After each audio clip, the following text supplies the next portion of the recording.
Capítulo 10. A caminhada até o centro do poder para o povo aracnídeo foi breve. O grande penhasco fluía com a suavidade esperada de povos insetoides, seguindo caminhos marcados que Intã não conseguiria perceber se tentasse por 1000 anos, mas que para Intoma poderiam muito bem estar iluminados como as luzes do norte que Solution relatou nas distantes terras costeiras de Mictarats. Vendedores vendiam frutas e carnes curiosas de aparência peluda que cheiravam totalmente desconhecidas, exceto algumas que eram claramente pernas de formigas que serviam como mulas de carga. Não havia gritos, e o único barulho real para falar era o constante e constante toque e arranhão. Toque e arranhe. Toque e arranhe. Toque e arranhe. Dentre milhares, talvez até centenas de milhares de pernas em todas as superfícies, ocasionalmente ouvia-se o som de metal batendo contra metal vindo de um ferreiro, mas pouco era dito e não havia música que Intã pudesse ouvir. Mas para Intoma, havia um barulho que era sobrenatural em seu apelo, composto não de palavras faladas ou dedilhados de alaúdes, era composto em vez de feromônios, música como um aroma que seus receptores podiam captar de maneiras que a encantavam até a alma.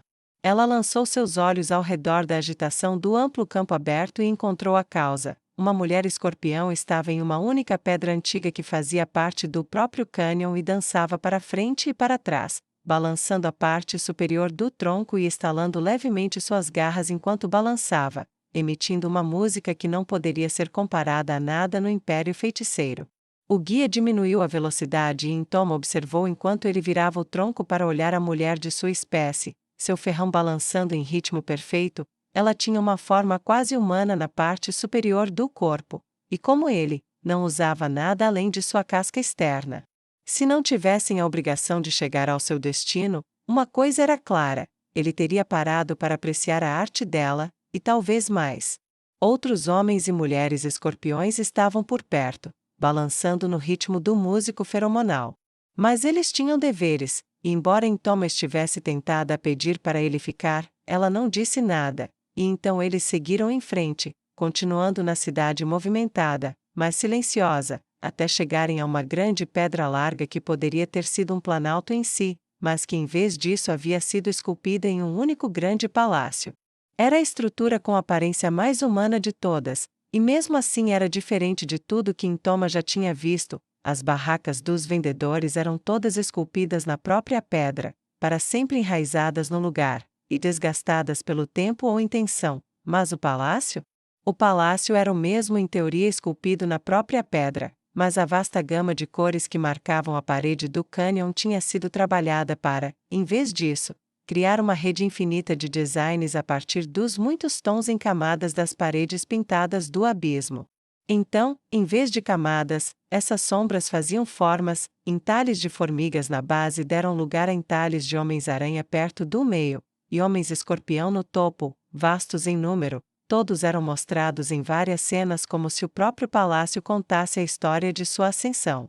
Formigas e o que pareciam ser formigas foram mostradas esculpindo rochas, aranhas amarrando pontes, e em seguida, grandes esculturas em pedra de cenas de batalha contra os homens-fera, a causa daqueles cortes nas paredes do cânion. Intoma reconheceu, e as esculturas que compunham o palácio mostravam o que se poderia esperar: homens-fera caindo para a morte ou puxados para ela por teias de aranha, ferrões de escorpião sobre cadáveres de homens-fera e enxames de formigas e aqueles que ela agora presumia estarem sobre eles, forças esmagadoras de homens-fera. Intoma sentiu uma sensação imediata de dúvida sobre a precisão da representação. Eles podem governar a si mesmos, mas têm muito medo do devor para que eu acredite que eles venceram tão facilmente quanto essas esculturas sugerem que venceram. O palácio convenientemente tinha degraus de pedra subindo para uma porta aberta. Essa foi a próxima coisa que ela percebeu que estava errada. Não há portas. Algumas casas tinham teias penduradas que balançavam ao vento, mas quase não havia madeira, e qualquer um poderia entrar em qualquer área aberta sem nem mesmo pedir licença.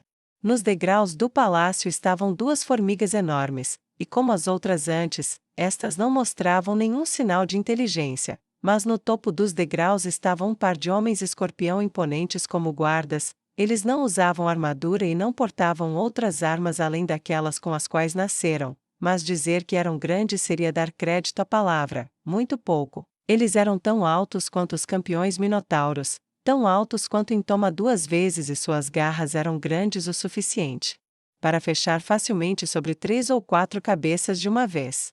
Se não tivéssemos sido escoltados, haveria uma briga se tentássemos entrar aqui, tenho certeza disso. Então pensou enquanto os guardas estalavam suas bocas e deixavam a escolta passar. Então e Intoma atraíram muitos olhares curiosos, mas nenhuma palavra de pergunta ou boas-vindas ou mesmo hostilidade passou por eles. O palácio em si não estava iluminado, completamente escuro, exceto por um pouco de musgo brilhante que estava tão obviamente fora de posição estratégica que Intoma descartou o tênue brilho verde como um mero subproduto de algo que passava por arte em suas mentes ou era de alguma forma considerado decorativo ou útil de alguma forma imprevista. O estalo constante das pernas pontudas do guarda continuou enquanto ele os conduzia indiferentemente pelas passagens sinuosas que eram largas o suficiente para apenas 2 passarem lado a lado. Tudo, pelo menos comparado à academia, era muito mais confinado. No entanto, longe de se sentir desconfortável, parecia tão natural quanto andar para se mover através das sombras, vestida com sua máscara e seu traje fino de viagem, ela não pôde deixar de pensar: eu escolhi a companhia perfeita para isso. Ela estava certa, então não tinha problemas com a escuridão e nenhum problema com o confinamento de pedra ao redor dos dois. Para ele era tão fácil quanto um passeio pelos parques de Arvintar. Ela sentiu seu coração pular uma batida enquanto olhava para ele. Sem pensar sobre isso, ele se moveu na frente dela para agir como seu guarda-costas, e sem considerar, ela o permitiu. Ele se movia com a arrogância fácil de um veterano confiante em suas habilidades, e com razão, posso tê-lo superado, mas isso foi apenas uma exibição. Nunca devo esquecer que ele sobreviveu sendo caçado por todo o Reino Sagrado do Sul e causou estragos com um punhado contra exércitos inteiros.